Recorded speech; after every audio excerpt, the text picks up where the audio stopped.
Bueno, yo voy a presentar a Carmen García, fue profesora mía, me estáis oyendo bien, ¿no? Fue profesora mía y le he insistido durante muchos años en que dé una charla sobre lo que ella nos enseñó allí en los cursos de antropología de la Facultad de Medicina. A mí de antropología lo que más me impactó fue precisamente ella, porque me hizo ver el mundo de una manera diferente. Es un poco así como lo de Matrix, que no estaba yo totalmente en la realidad. Ella me vio ver la realidad de muchas cosas que yo no sabía ni que existían.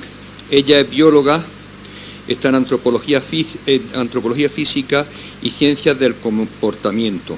Con respecto a por qué le he insistido durante todo este tiempo, es porque creo que el tema que dice es interesante, porque aparte de otro tipo de conducta, a mí me introdujo en la etología y yo después de que ella saliera de la facultad, pues ella me regaló un libro que fue Gorila en la niebla, después leí A través de la ventana, después 3 ensayos sobre comportamiento animal humano de Konrad Lorenz, en fin, El gen egoísta, los de Harari, que recientemente, pues también en cierta manera por influencia de ella. El caso está en que me metió en un mundo completamente desconocido para mí. La superstición es algo que se cuela, es la anécdota que quiero yo contar, en todas partes, aunque no queramos, y se cuela hasta en la ciencia.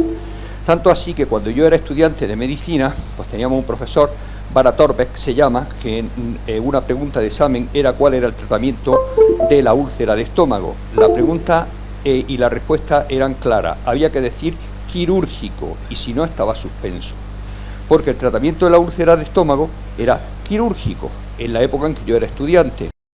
Entonces, yo me estudié toda una fisiopatología de cómo el nervio vago se pone hiperactivo, que con un nombre así nadie se preguntaba por qué el nervio vago se pone hiperactivo, pero el caso está en que el nervio vago se ponía hiperactivo. Como consecuencia aumentaban los iones en el estómago, aumentaba la secreción y aparecía la úlcera de estómago.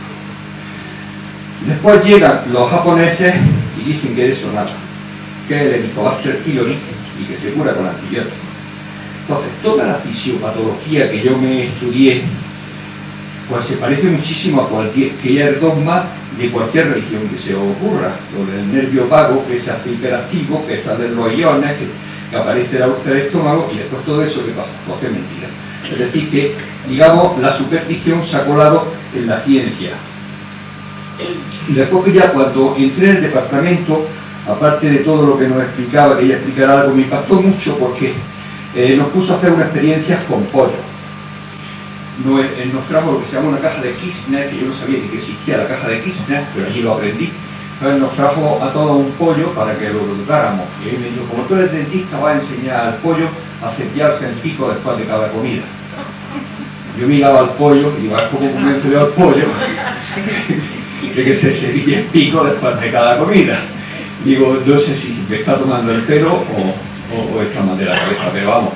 El caso está en que nos dijo el método, y el pollo no hay que convencerlo, me dijo, no tienes que convencerlo, no tienes que ver cómo piensa, todo eso lo está sin cuidado, lo que nos interesa es su comportamiento. Entonces el pollo acabó cepillándose el pico impecablemente con un cepillo de dientes después de cada comida, y no fallaba nunca. El pollo era una ley, después de cada comida iba y se cepillaba así, para mantenerlo limpio.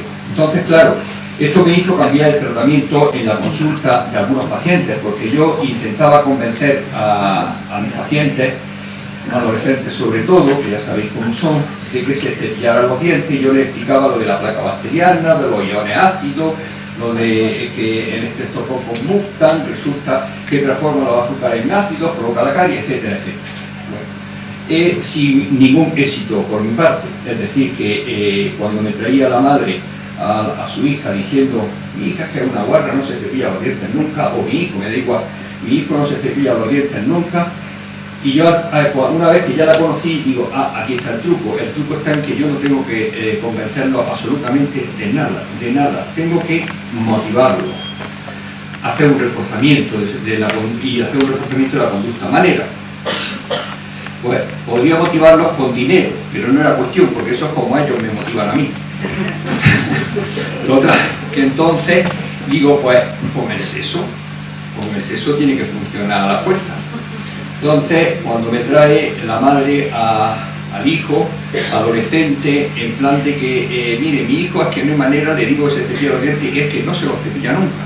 Entonces yo cogía un rollo de seda dental, le daba un espejo, se lo ponía delante, le pasaba la seda dental por todos los dientes, después hacía un ovillo con la seda dental, se lo doy a oler y le digo, ¿te gusta? Naturalmente, pues el ovillo a lo que huele es a podrido. Digo, no me gusta. Digo, pues eso es lo que huele cualquier persona que se acerca a menos de un palmo de tu boca. Ya lo dejaba yo ahí pensando. El caso está en que la madre me venía a lo mejor con el hijo un mes después y dice, pues mire, no sé lo que le ha dicho usted, pero el pollo se cepilla los dientes todos los días, usa la seda y tiene una higiene magnífica. Y efectivamente, a partir de entonces, lo que ya me dejé de explicaciones y lo que intentaba es motivar al paciente para que hiciera lo que yo quería que hiciera, que le conviene a él y que me conviene a mí. Y si más ya doy paso a que Carmen nos explique lo que ella nos estuvo un poco explicando allí en la antropología y que a mí tanto me impactó, porque me hizo descubrir un mundo nuevo. Bueno, buenas tardes. La verdad que ha conseguido que me motive yo también ahora mismo. Veo a muchas caras conocidas y bueno, es un compromiso y grande, porque cuando Isaías efectivamente durante muchos años ha estado intentando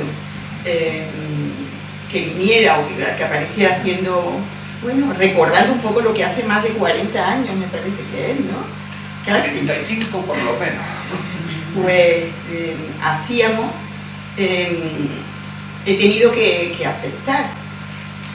Ya cuando ahora se enteró que me había jubilado, inmediatamente me dijo, ahora no me puedes decir que no tienes tiempo.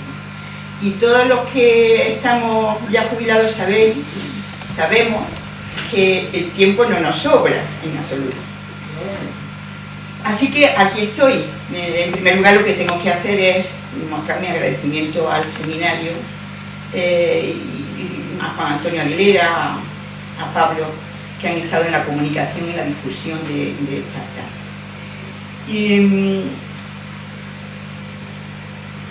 Yo creo que la idea de Isaías no es demasiado acertada, porque yo no soy una especialista, a pesar de que él me haya puesto así.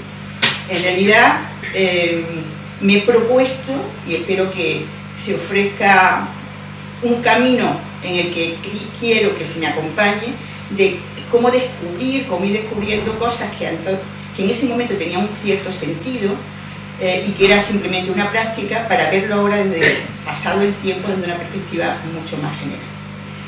Y para eso he recurrido, vemos ahí una imagen que ya representa, con el dibujo de una amiga, Estrella Fajes, que compartió hace también muchísimo tiempo conmigo, de lo que estamos hablando. Existe una tendencia a transferir poder, a hacer simbólicos algunos elementos, y ahí esas pinturas rupestres que quiere representar de forma, como digo, simpática, están centrando el tema. Las supersticiones las vemos en todos sitios, y uno mira alrededor y efectivamente encuentra que, bueno, que hacemos cosas un poco extrañas, en realidad. ¿Funciona? Sí. Después del tiempo que le he dedicado a esto, que ha sido todo lo que he podido, pero insisto, no soy especialista, simplemente una curiosa que ante la propuesta de Isaías, pues he tratado de recorrer un camino que, como digo, no ha sido...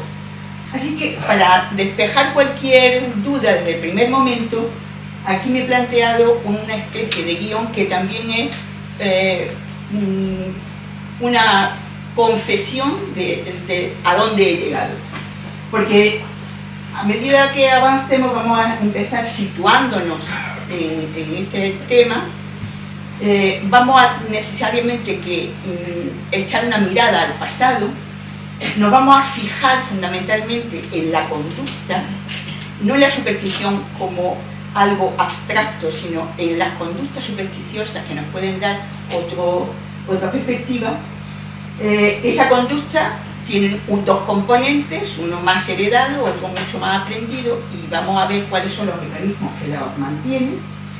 Así que vamos también a ocuparnos de los sustratos y los procesos que subyacen dentro de los comportamientos, y veremos que el panorama es de tal complejidad que realmente solo profundizando mucho, aumentando el conocimiento que se tiene de los mecanismos y procesos, podríamos afirmar algo que yo no me atrevo y que me resultará difícil adjudicar una libertad de conciencia teniendo en cuenta la cantidad de elementos que barajamos.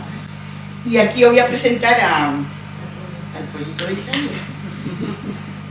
En realidad eran eso, como él ha comentado, unas prácticas en donde se mostraba cómo la conducta, en realidad, de esos pollitos podía ser manejada como si fuera plastilina. Es decir, teníamos que poner en evidencia que en 15 o 20 minutos nosotros como agentes del ambiente, éramos el ambiente en esa caja de esquina que él decía, y manejábamos las circunstancias de forma que los pollitos hacían, bueno, cosas inverosímiles.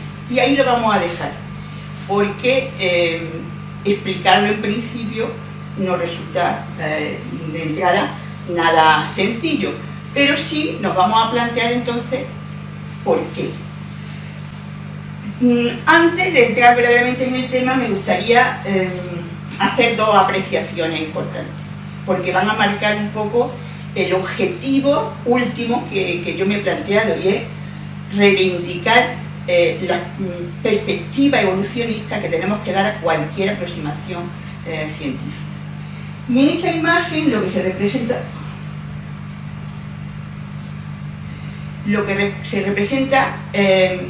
es un ciclo vital, y entonces una de las cosas que vamos a tener en cuenta ahí latente es que estamos sometidos a ciclos.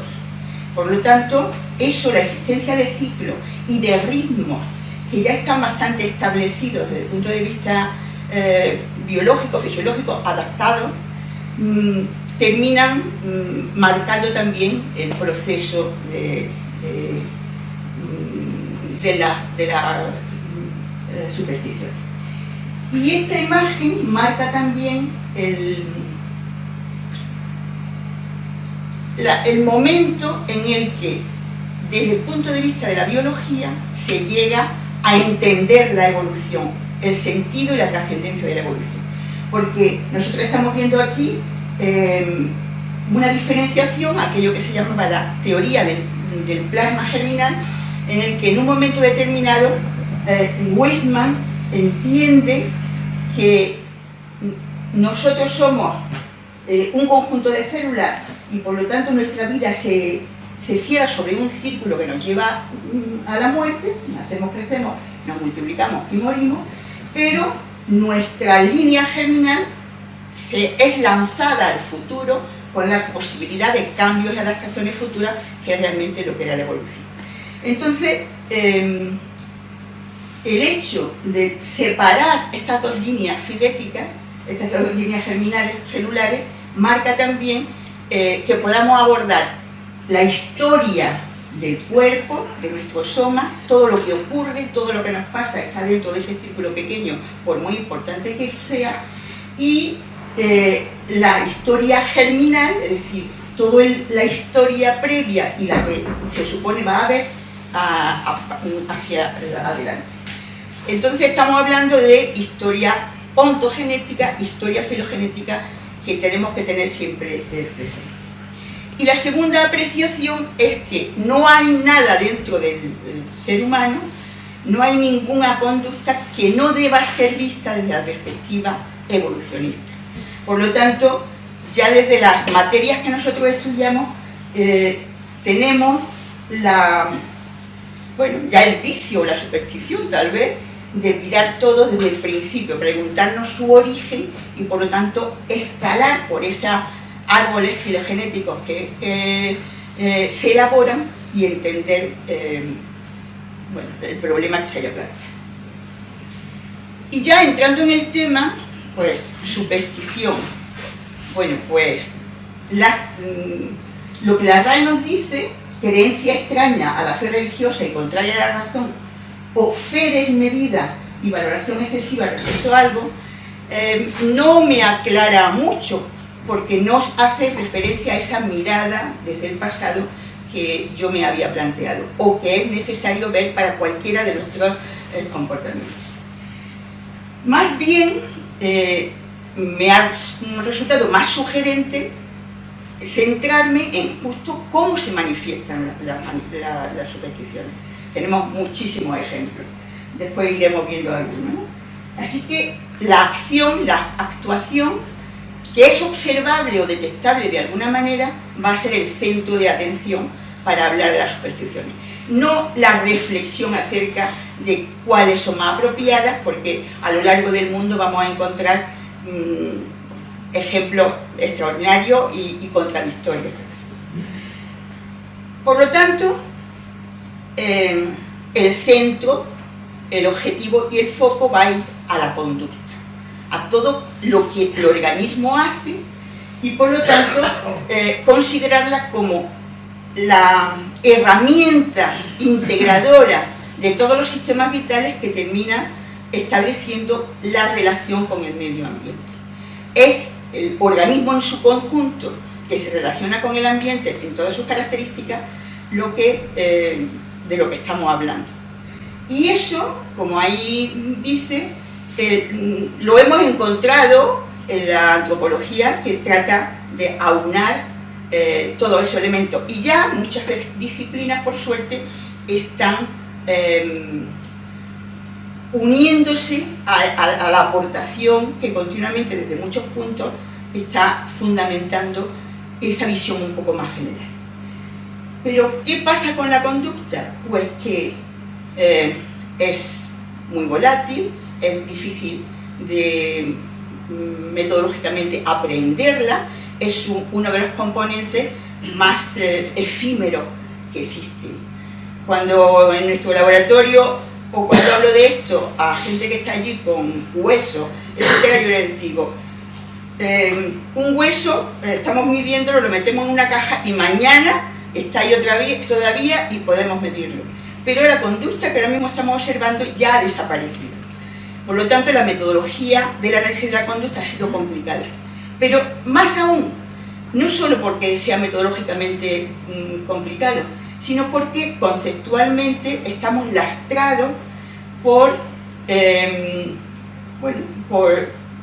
una idea que parecía en su momento, porque así se valoraba el momento del inicio del acercamiento a las causas naturales de los fenómenos desde un punto de vista objetivo y científico, pero se lastró, y de eso tuvo la culpa Descartes, esa dualidad mente-cuerpo, cuerpo-alma, considerando el alma y mente lo mismo, y por lo tanto la posibilidad o la imposibilidad de hacer desde el principio una integración de todos los elementos y haber visto al organismo en su conjunto.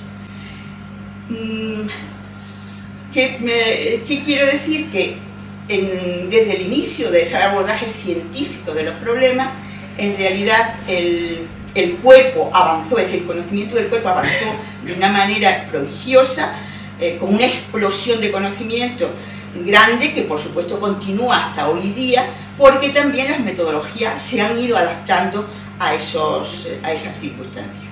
Tenemos ya posibilidades inmensas de rastrear cualquier elemento desde lo más macroscópico hasta lo más íntimo, lo más digo de las moléculas o incluso de los procesos. El otro día Ismail Román hablaba aquí de procesos cuánticos que pudieran darse de manera supuesta incluso en la contracción de las miofibrillas. Así que la conducta es el foco y por lo tanto el objetivo del electroanálisis.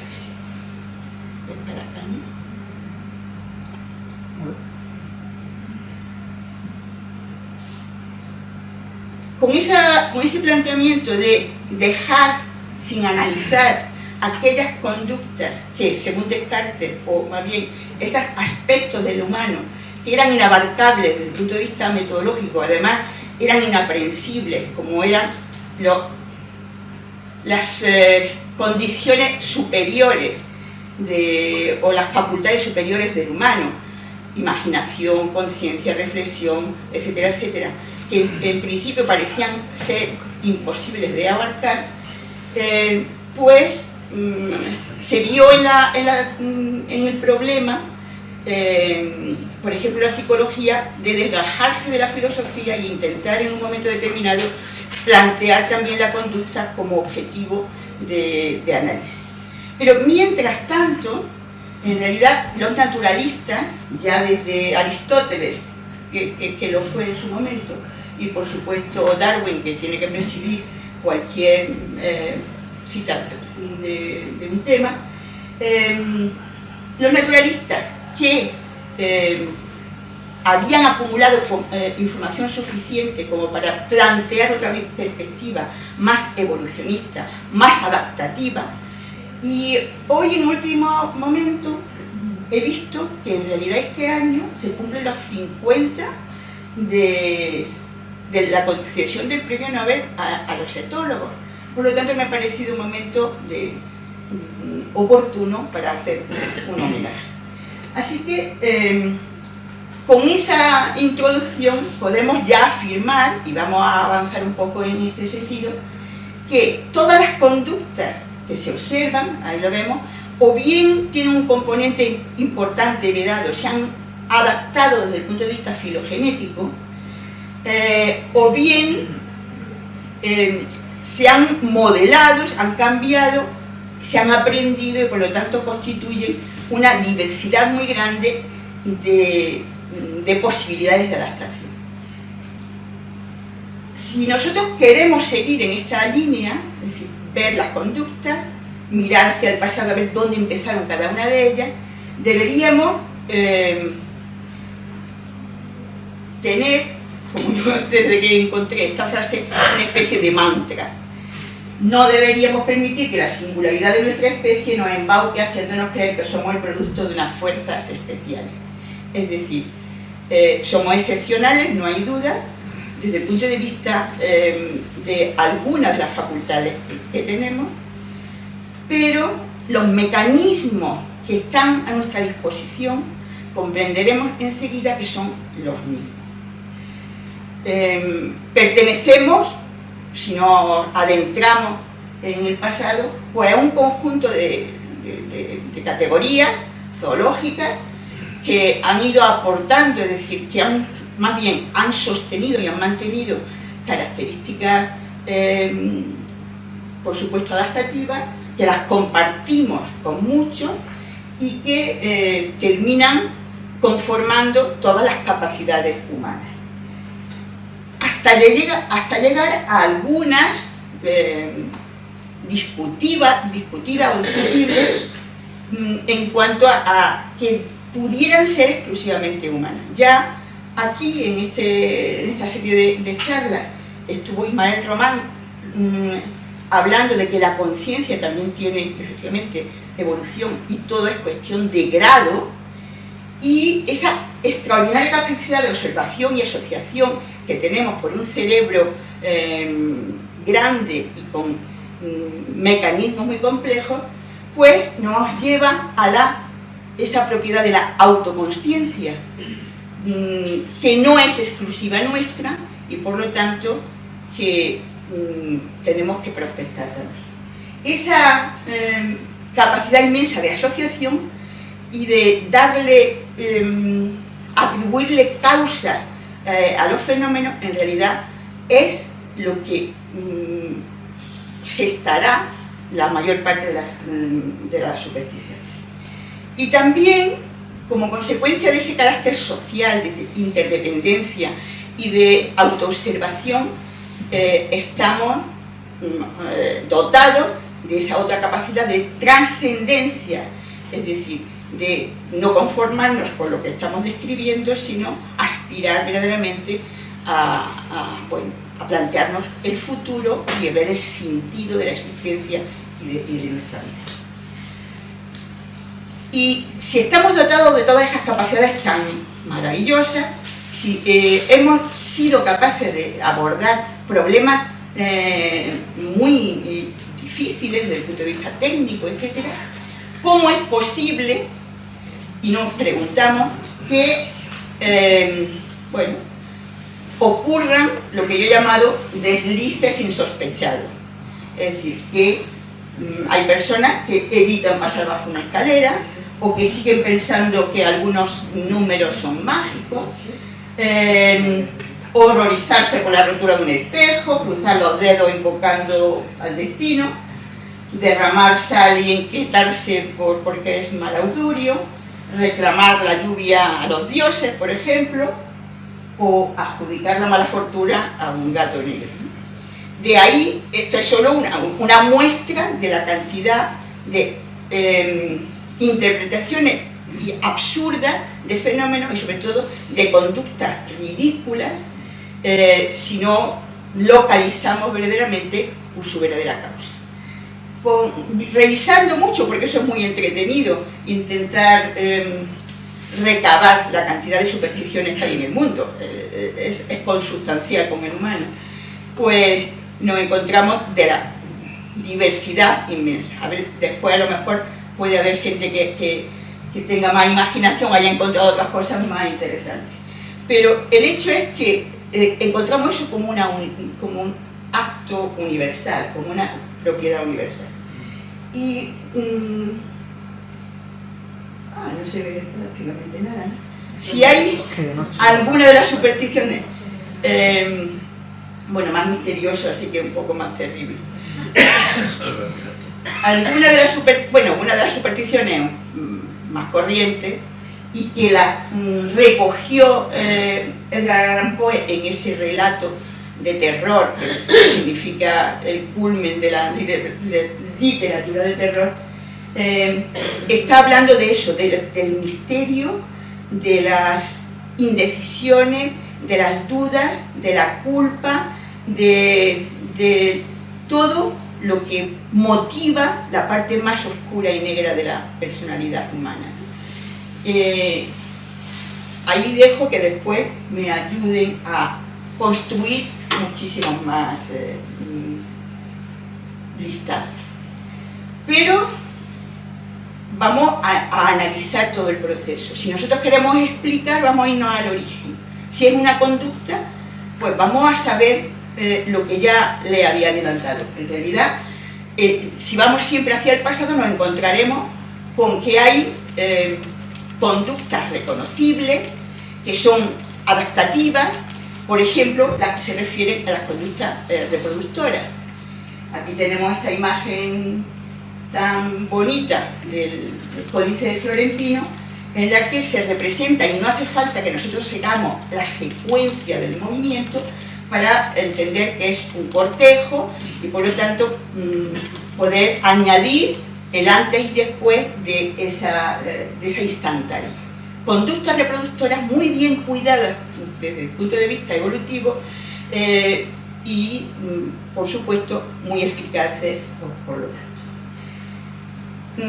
Pasa igual con estas dos imágenes. Podemos deducir también que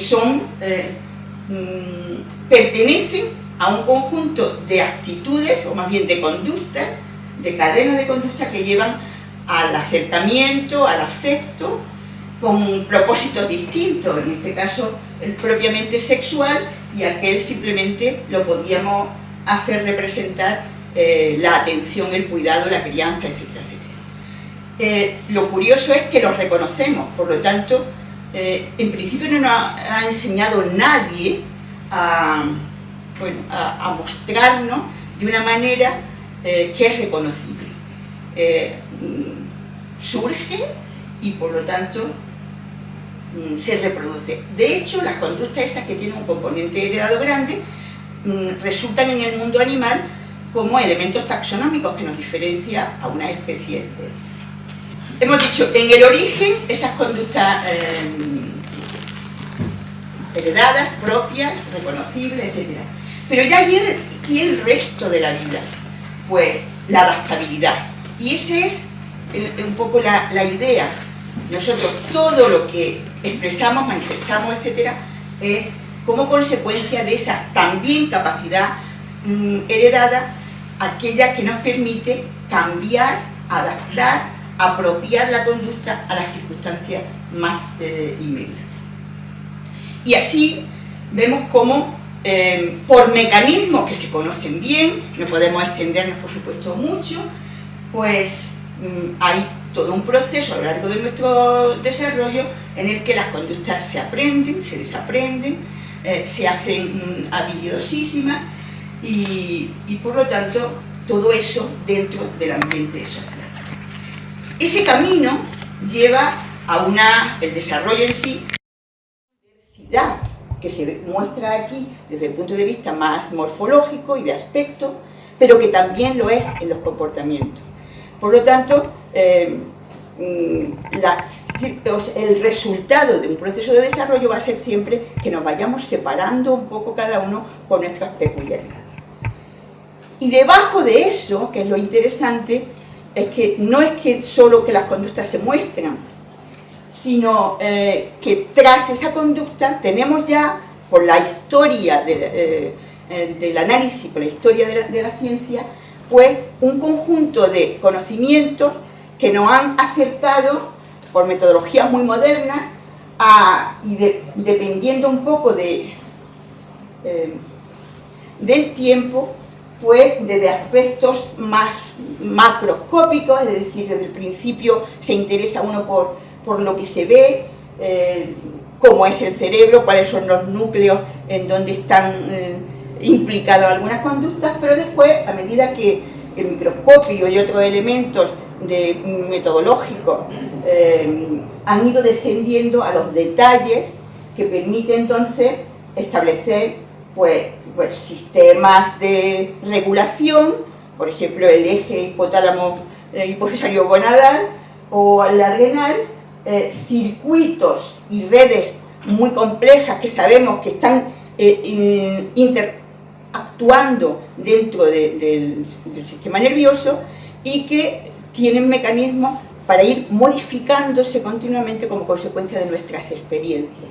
Vemos entonces morfológicamente la impronta o el resultado de una experiencia como consecuencia de que actúan los mecanismos fisiológicos que hacen que los circuitos se alimenten, se refuercen y hagan que las neuronas se multipliquen, crezcan y por lo tanto los núcleos cerebrales incluso se modifican morfológicamente a partir de nuestra experiencia a lo largo de nuestra vida.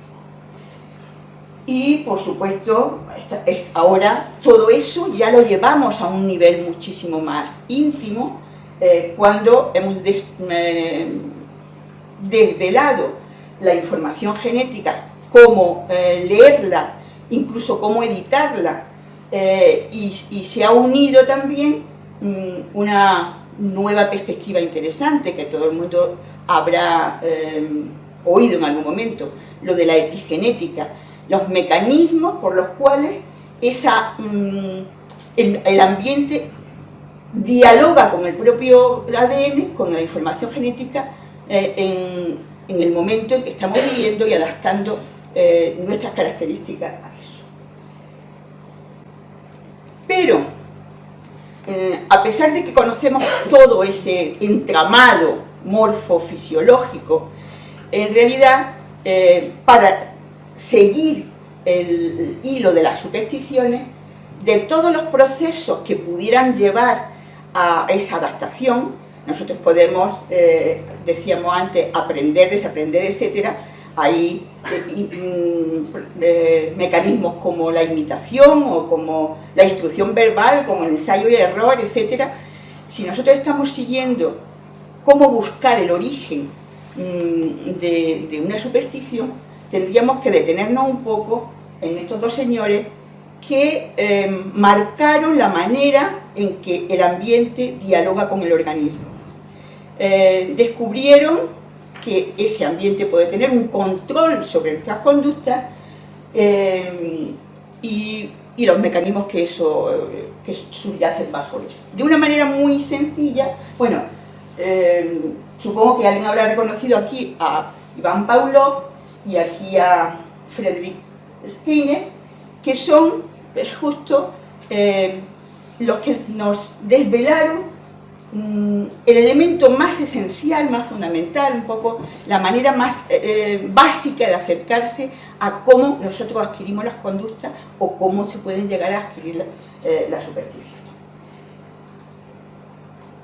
Hacemos un esquema muy sencillo, y esto es simplificar al máximo lo que, por supuesto, dentro de la psicología, de la fisiología, se ha ido estudiando, profundizando, sistematizando, y bueno, un mundo completamente inabarcable que nosotros vamos a reducir aquí a un esquema. Si nosotros somos un organismo que emitimos, que hacemos cosas, exhibimos conducta, en realidad vivimos en un medio donde hay muchos estímulos, muchas condiciones, muchas características. Todo lo que ocurre antes, decía Pavlov, puede estar, en definitiva, sabemos todos los de el perro, la saliva, no vamos a entrar en esos detalles, pero sí la idea. Nosotros, los elementos del ambiente se pueden combinar en nuestra experiencia de forma que lo que ocurra antes de la conducta queda ligado a la propia conducta, de forma que toma un poco el control incluso en forma muy abstracta, como hemos dicho. Por ejemplo, lo del perro, sí, de Pavlov. La campana en su momento terminó evocando, provocando un comportamiento que antes solo lo provocaba o lo elicitaba la comida depositada en la boca de ese perro. Y a esa relación entre el medio y la conducta, etcétera, se llama condicionamiento respondiente. Pero si nosotros nos fijamos, y es lo que hizo Skinner, en qué pasa después de que nosotros ejecutemos una conducta, nos encontramos también con una batería de elementos posteriores, como si, bueno, que suceden a la conducta y que también pueden fijarse, es decir, asociarse, que sería la palabra, al propio comportamiento. Tenemos entonces otra manera de aprender, de relacionar de una manera permanente incluso lo que hacemos con lo que ha ocurrido después, y a eso se llama condicionamiento operante.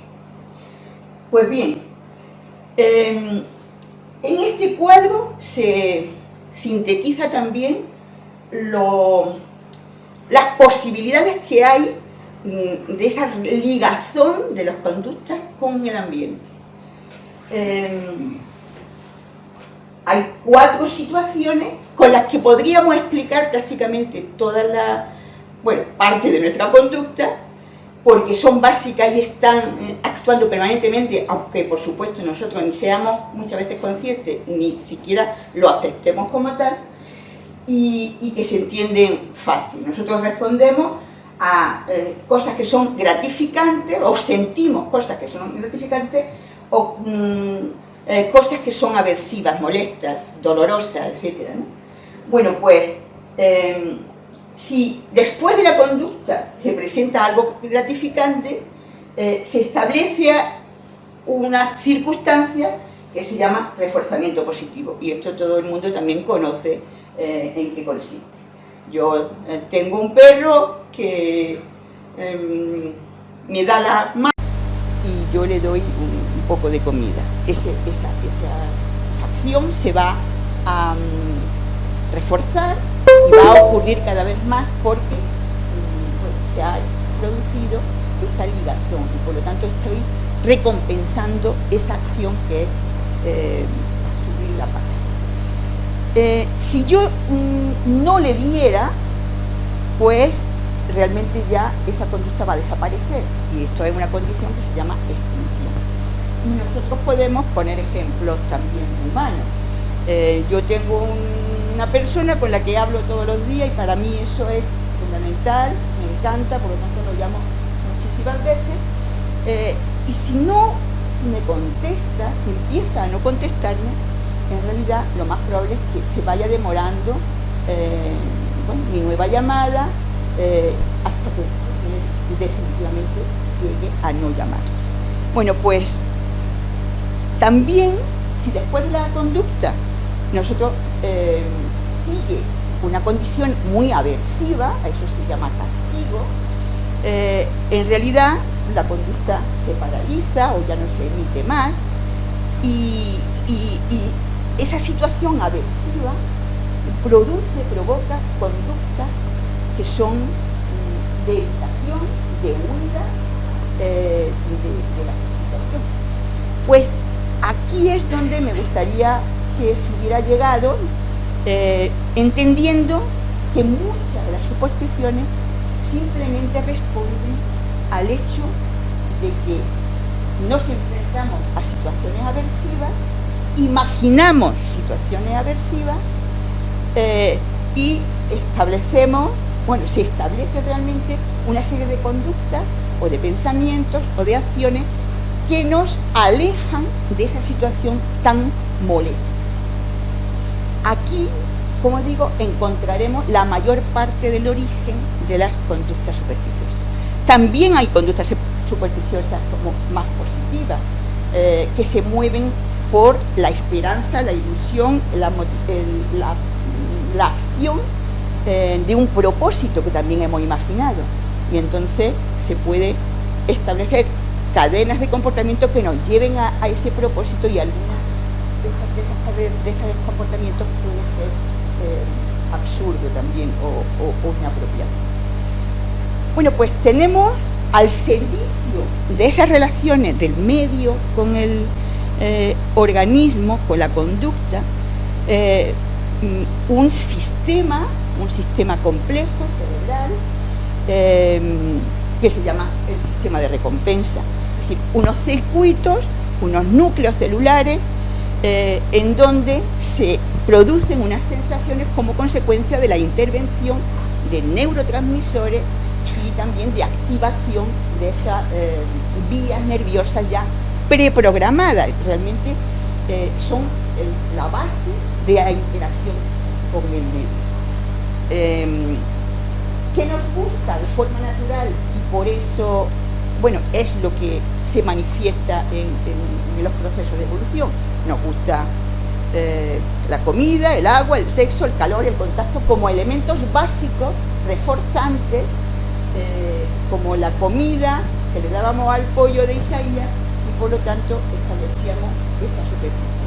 Es gratificante en principio y se establece como consecuencia un reforzamiento de unos circuitos de la experiencia, neuronas que toman contacto con otras y por lo tanto abren una red de conexiones para que esa conducta se mantenga y sea útil. Quedémonos con que el núcleo accumbens es el centro de esa percepción de la satisfacción, que se conecta con la amígdala, que está implicado en los procesos de emoción, de los que hablaremos ahora después, y no hay que olvidar que en este entramado hay vías nerviosas hacia las zonas frontales y prefrontales que van a percibir la situación, porque muchas veces está en un nivel que no es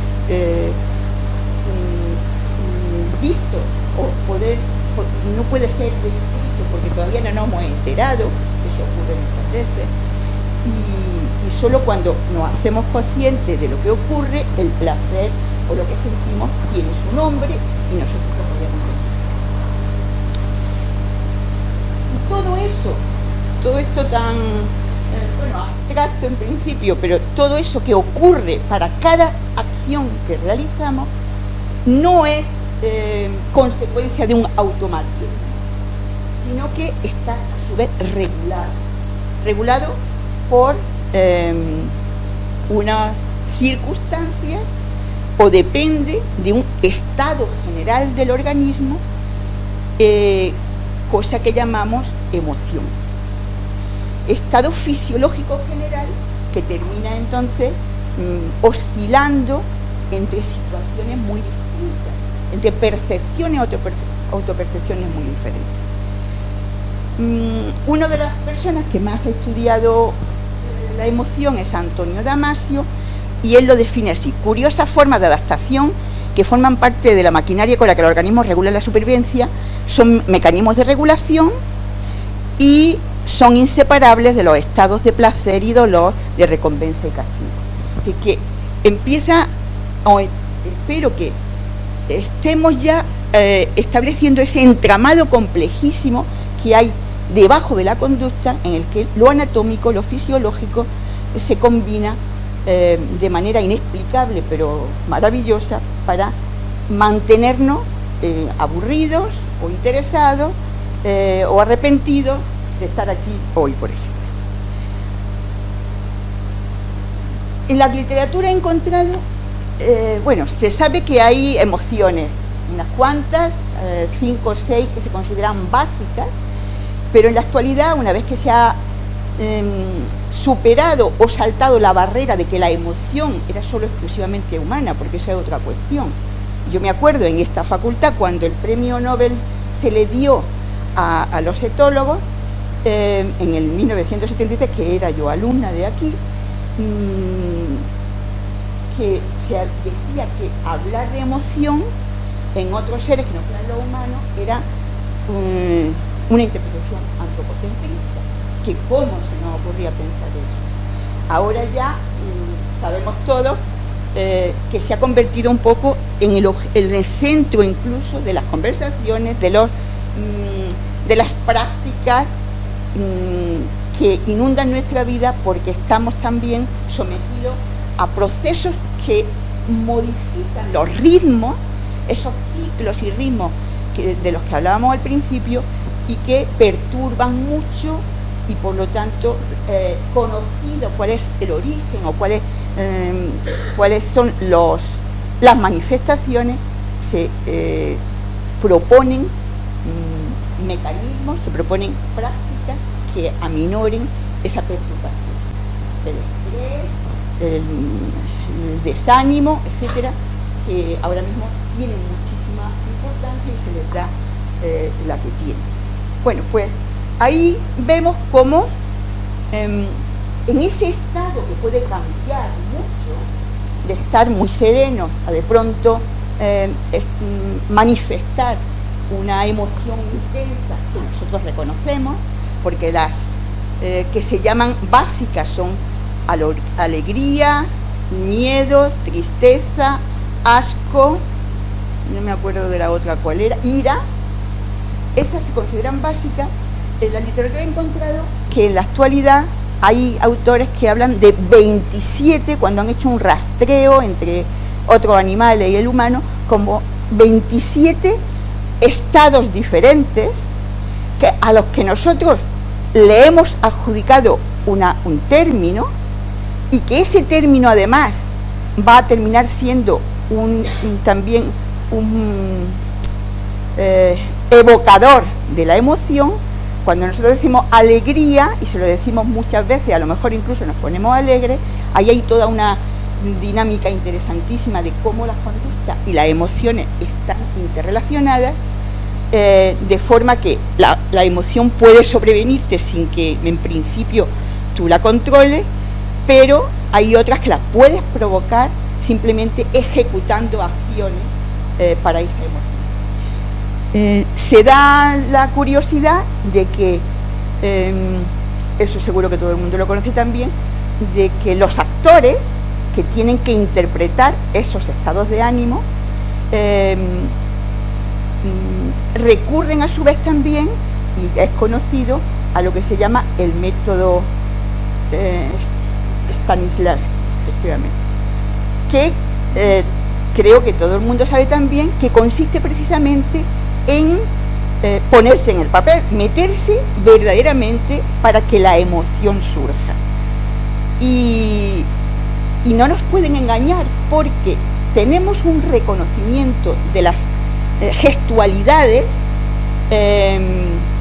que nos hace reconocer si una sonrisa es falsa o no. Y ahí se implican un conjunto de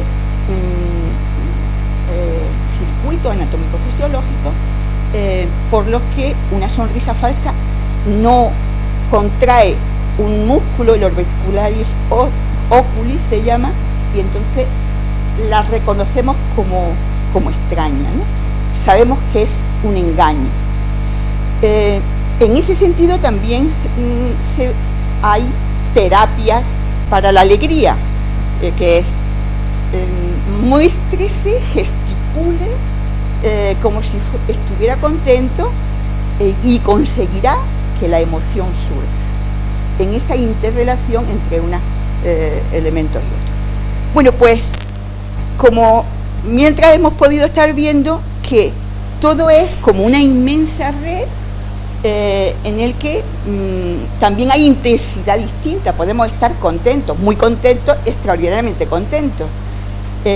Y esa fluctuación de los estados de ánimo, el humor, que se dice en términos más generales,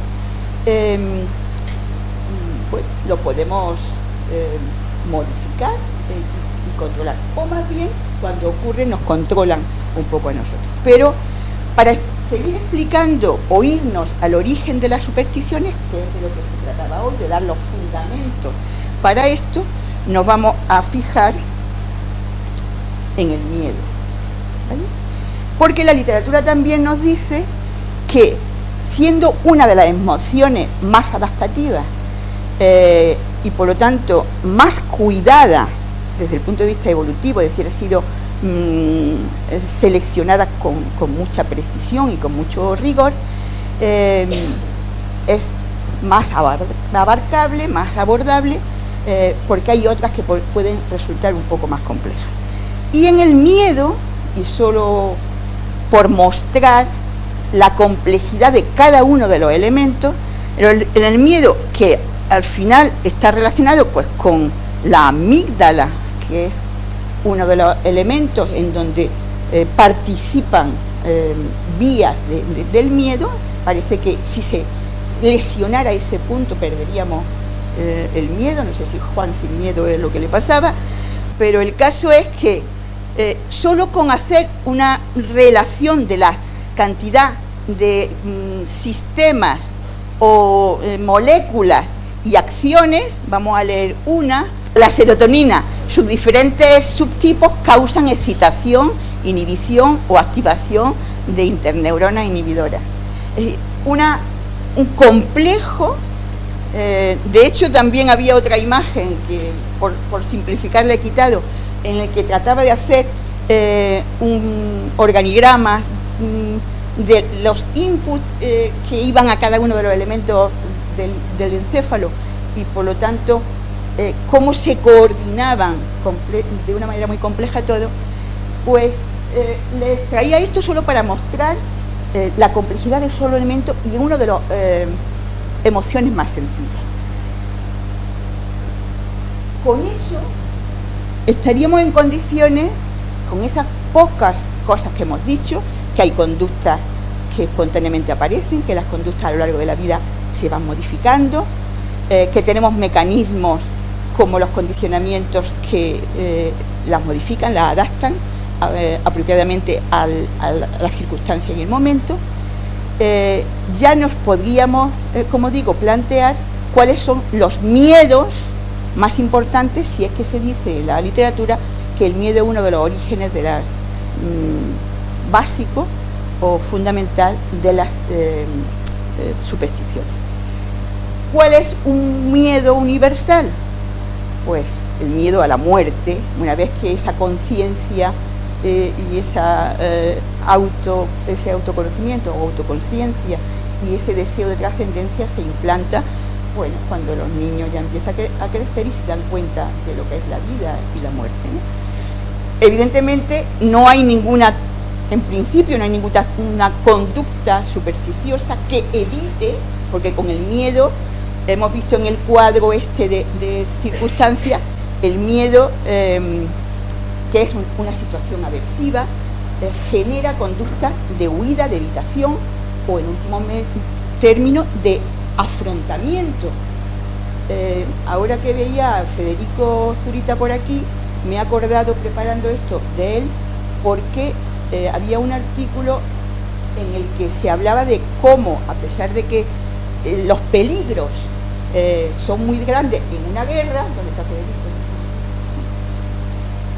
Pues hay que hacer un proceso importante para afrontar la realidad, y eso ya sabes que en el concurso se habla de que alguien que naturalmente está preparado para huir y procurar mantener su vida, un soldado, hay un proceso importante para que sobrepase los límites de la autoprotección y se enfrente de una manera, bueno, lo que nosotros llamamos valientes, afrontar un miedo, que es una de las opciones que se pueden tener.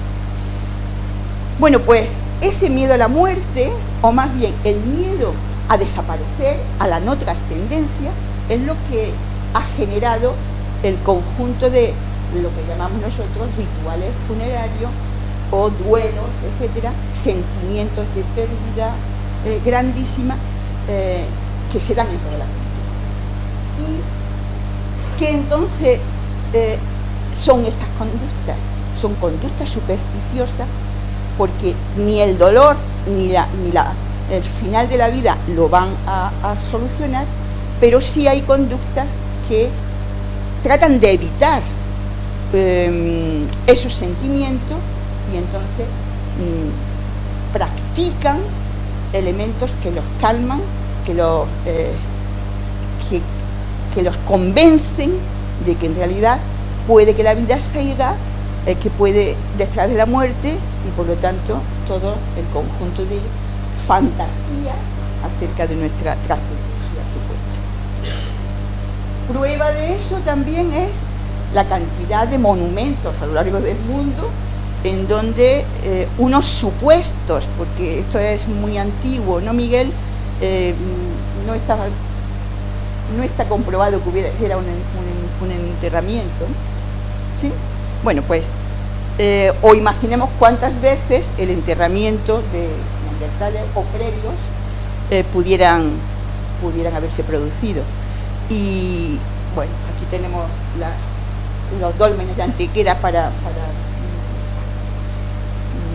constatar ese proceso de persistencia que pretendemos de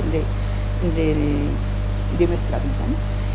Y el miedo a trascender de otros, pues crea pues hasta el Taj Mahal tan bello. Así que miedo trascendental, supersticiones más visibles. Miedo a las carencias.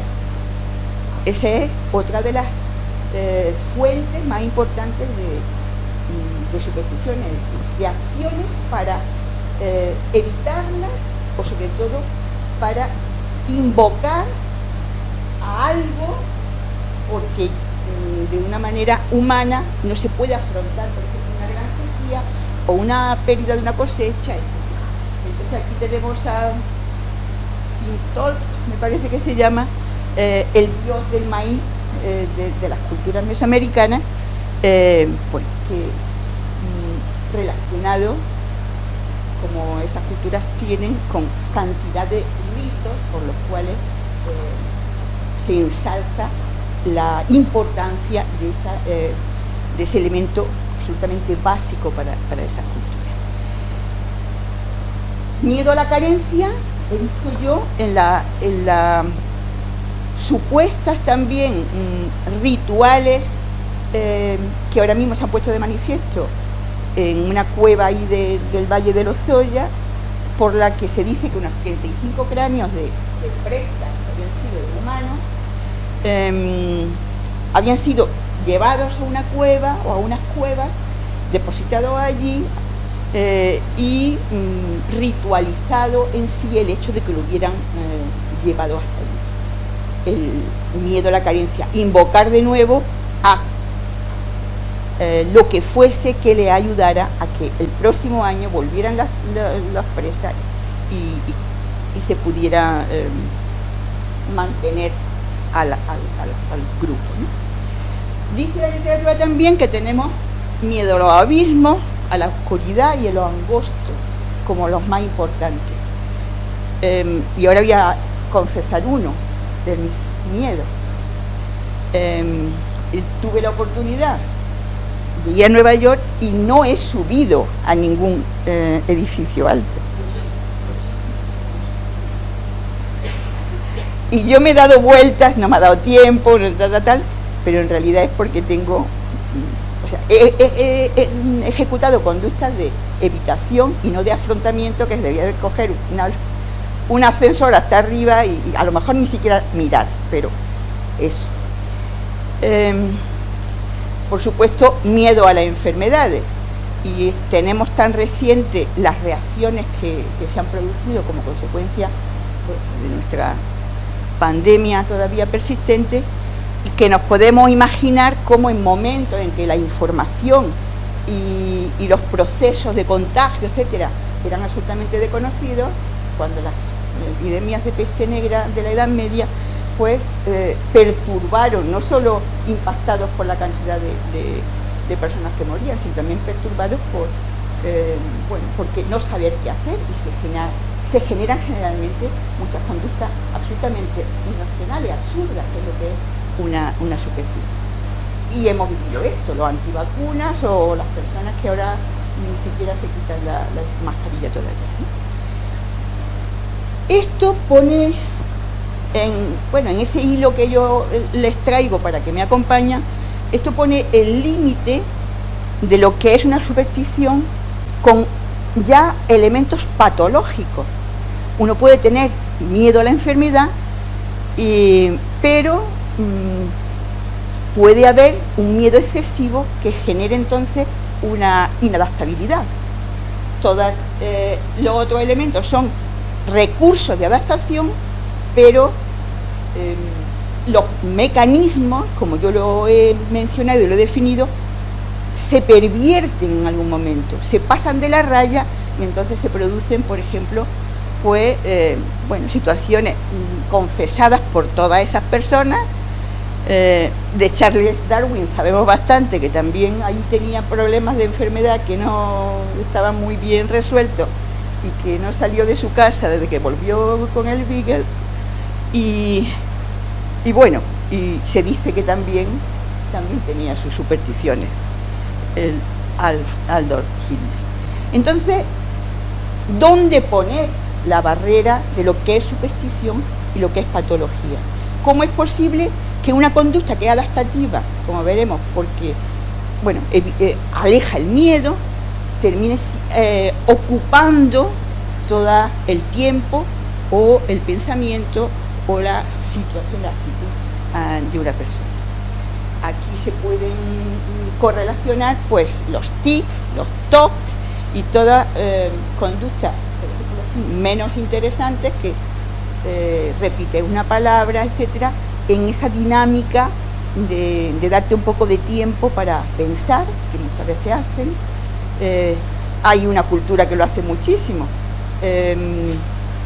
Esto, dicen los mexicanos, para demorar un poco, y es como una es un tic que les permite continuar su discurso. ¿A qué tenemos miedo? También, ¿cómo se pueden generar conductas supersticiosas? Pues lo más cotidiano. Y ahí ya, pues, después os pregunto, pero hay hasta elementos de superstición de no abrir un paraguas dentro de la casa, que no se te regalen un ramo de flores amarillas, y mucho menos si es impar. O sea, todas estas tonterías, realmente, que si lo revisamos, la tenemos presente en nuestra vida. Es lo cotidiano también el estrés que se vive ahora mismo, y la imagen está mostrando precisamente eso. Hay circunstancias como el mundo actual que desborda las capacidades de comprensión y de actuación, porque los ritmos es imposible de seguir, porque no hemos saltado unos ritmos que pudieran ser más adaptativos, y entonces vamos en realidad se palpa los cambios neurofisiológicos que hay en los habitantes del planeta ahora mismo, y entonces puede haber incluso reacciones de huida, puede haber un enfrentamiento trabajando y apechugando, como suele decir, o reacciones de huida que puedan ser absolutamente irracionales. Y esto se plantearía también qué es realmente una especie. Yo me imaginaba, por ejemplo, la gran renuncia que se llama ahora, ese abandono de muchos jóvenes de unas situaciones de trabajo que son inaceptables para ellos, y uno se plantea, ¿eso es irracional o no? ¿Quién determina que la conducta de huida, de evitación, etcétera, es una superstición? Eso queda para después. Muy importante los miedos a transgredir los mandatos culturales. Ejercemos, actuamos según unas pautas de convivencia que a veces no son ni siquiera lógicas. Y aquí lo que sí se ve también, por ejemplo, con estos muchachos que están acicalándose, a lo mejor para conseguir un león, cuando en su momento se cazaban por parte de los nativos, los leones, y después conseguir una pareja la mejor posible como consecuencia de la admiración que iba a despertar en ella, que ahora mismo no tienen sentido. Entonces es superstición todo aquello que no sea adaptable, porque estos mismos individuos lo más probable es que ahora resuelvan todo eso con el fin del mismo, ¿no? Por eso. Y ya como un ejemplo extremo, están los Zambia, me parece que se llaman esta población de Nueva Guinea, que tienen supersticiones relacionadas, y aquí tenemos precisamente muchísimo más, de forma más grave, relacionadas con los ciclos vitales, como hemos dicho. Ellos piensan, es uno de los pueblos en el que la separación de los papeles de género son más abruptas, más diferenciadas, ¿no? Pero en fin, la superstición grande es la interpretación de los ciclos de los procesos. Y en este pueblo, a los chicos jóvenes, a los niños de 7 hasta los 13 o 14 años, los separan ya de los lugares donde han vivido con sus madres, porque los hombres y las mujeres viven completamente separados, y les proporcionan semen, porque consideran que esa es una manera al estilo del amamantamiento, pero después para los procesos de desarrollo más grandes. Entonces, suponiendo que si no van a ser jóvenes, no van a ser fértiles, etcétera, etcétera. ¿Qué nos plantea esto en realidad? Pues que lo más importante, el conocimiento de las causas reales de los fenómenos, saber cómo es la reproducción sexual, es completamente incompatible con las creencias. Pero están convencidos y es muy difícil demostrar cuando vaya allí y le hable de la gametogénesis, como citan todas las medicinas, para que entiendan que no tiene y que además no desaprovechen un valor que a lo mejor es escaso en el sentido de que ellos están tan separados, hombres y mujeres, como que el contacto de los dos sexos es mínimo. Uno se pregunta cómo es posible que se hayan perpetuado y tengan una demografía muy abundante. Perdón.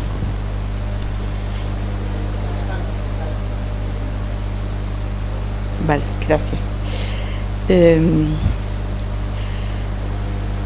Y ya casi para terminar en esta parte,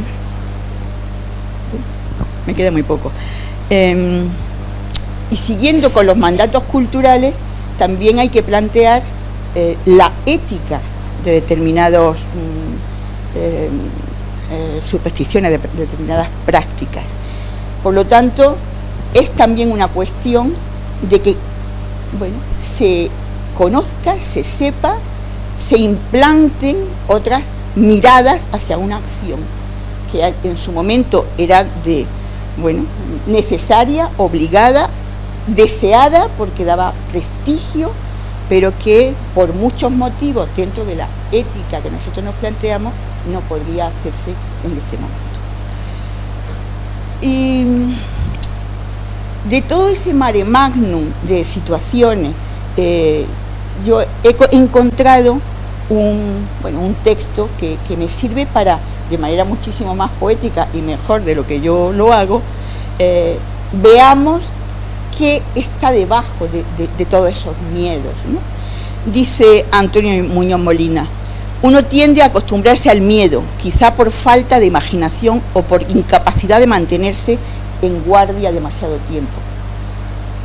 No buscamos la manera de salir.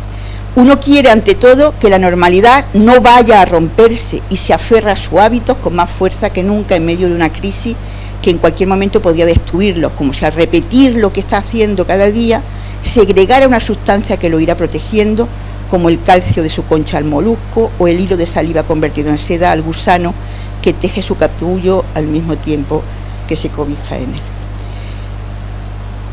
Él ha percibido justo lo que hemos estado diciendo. Y entonces propongo ahora que, leyendo esto, entendamos de qué miedo se trata o de quién se trata.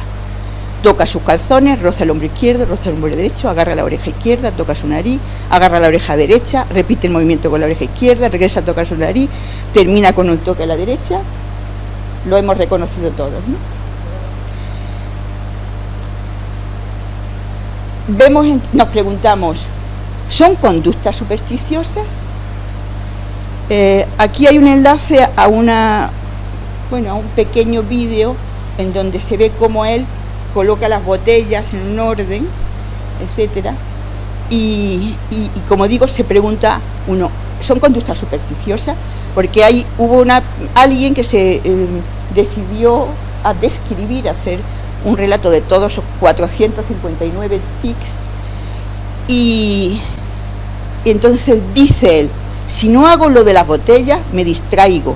Al hacerlo estoy siempre centrado en lo que tengo que hacer. En apariencia, nosotros podíamos catalogarlo como conducta supersticiosa, pero la diferencia es que él se crea que por eso va a ganar el partido, ¿vale? Por lo tanto, hay de nuevo un límite ahí sobre dónde está bien aplicada la palabra superstición. Bueno, esto es un comentario. Con las acciones encadenadas se encauza el organismo hacia un estado de calma en el cual las emociones no perturben el control corporal, ni la cadencia de la rutina o el propósito que de otro modo la emoción, nervios, miedo, etcétera, haría aflorar. ¿Qué quiere decir esto? ¿O qué quiero decir con esto?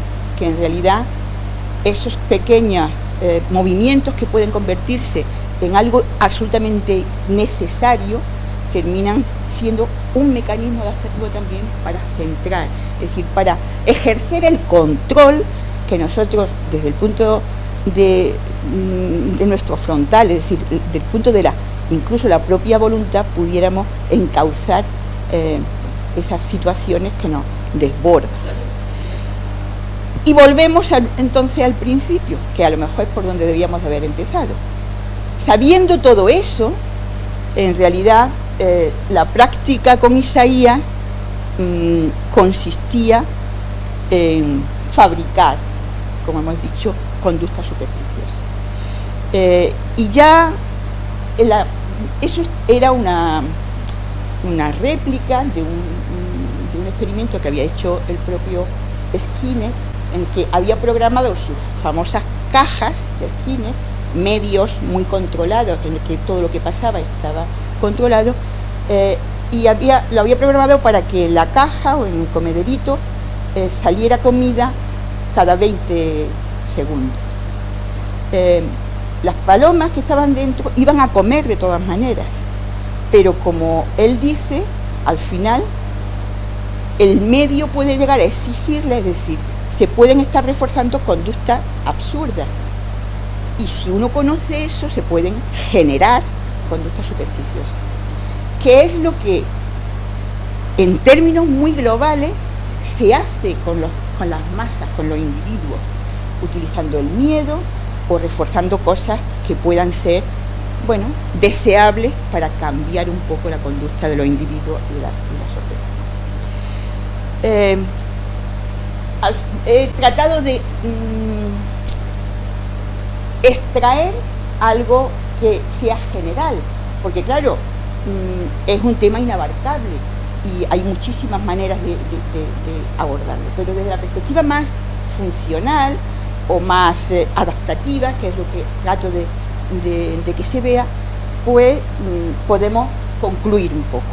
En sí mismas las supersticiones son un fenómeno natural, universal, y dice el autor, inocuo, al que le podemos dar algunos atributos. Por ejemplo, sobre todo que es una engañosa situación, que son reiterativas, que persiste mucho, es muy difícil cambiar una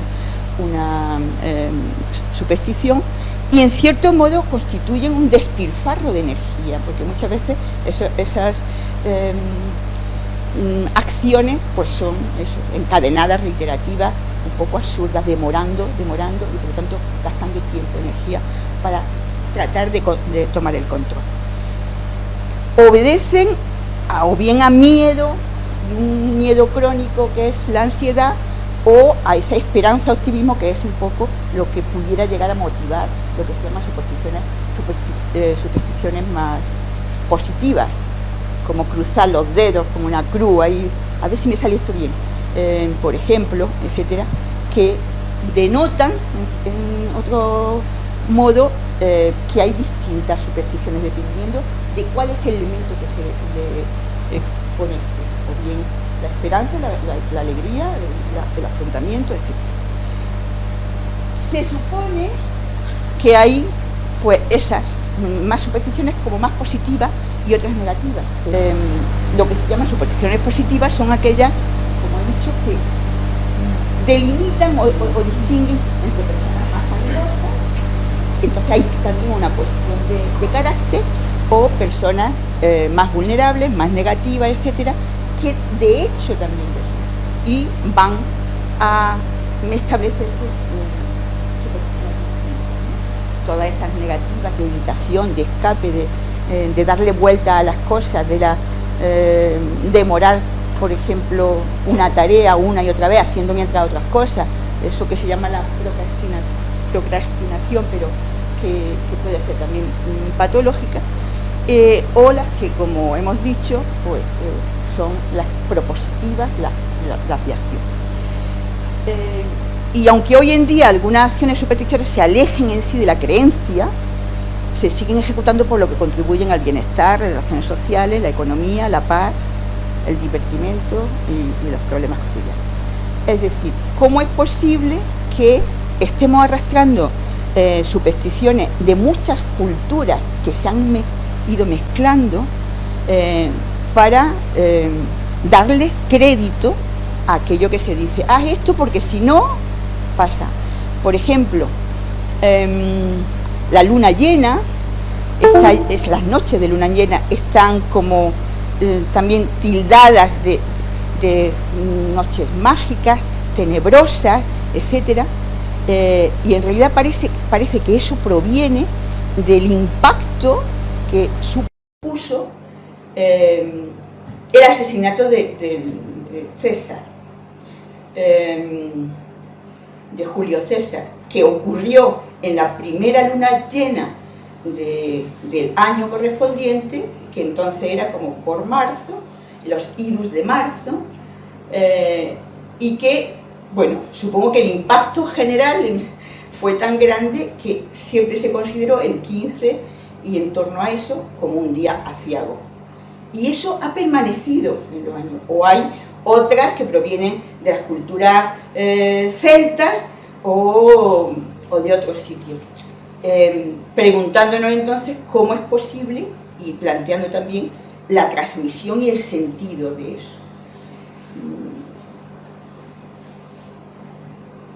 Terminamos con una frase del filósofo que más se ocupó o preocupó por la superstición.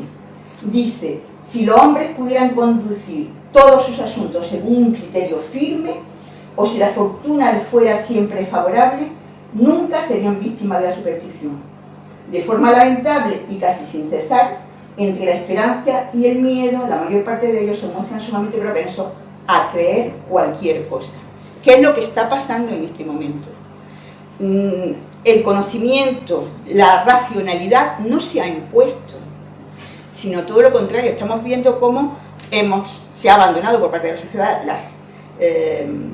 las creencias religiosas que nos han mantenido atados durante mucho tiempo, pero se han sustituido y multiplicado por otras creencias un poco absurdas. Y a eso, evidentemente, la biología no tiene mucho que decir. Las disciplinas evolucionistas, de evolución en sí, solo pueden decir: eso es adaptativo, seguramente tendrá una ventaja, mantiene la serenidad, evita los miedos y habrá que a lo mejor mantenerlo sin tocarlas, no lo sé, pregunto y propongo. O seguimos luchando de manera fiera contra la ignorancia. Ahí queda la cuestión. Gracias.